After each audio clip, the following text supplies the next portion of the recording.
پاکستان میں رواں سال سیاسی کشیدگی اور ہلچل کے چلتے ہوئے تمام سیاستدانوں کی پوری توجہ ایک دوسرے پر تنقید کرنے پر ہی مرکوز رہی ہے اور بجٹ پر اپوزیشن کی جانب سے شیڈو بجٹ کا کوئی باضابطہ اعلان سامنے نہ آ سکا۔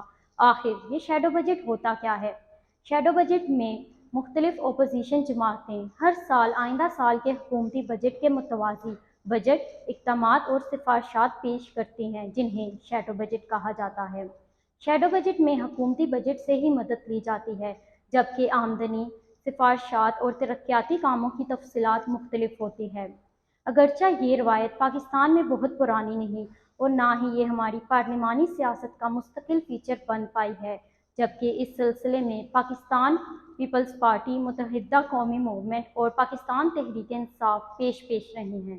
متحدہ قومی موومنٹ نے سرخیل کا کردار ادا کرتے ہوئے 2012-2013 کے لیے حکومت کے متوازی شیڈو بجٹ ترتیب دیا تھا، جبکہ پاکستان تحریک انصاف نے مالی سال 2016 سے 2017 کے لیے حکومت کے متوازی شیڈو بجٹ پیش کیا تھا، جبکہ پاکستان پیپلز پارٹی نے 2017 سے 18 کے لیے حکومت کے متوازی شیڈو بجٹ پیش کیا تھا۔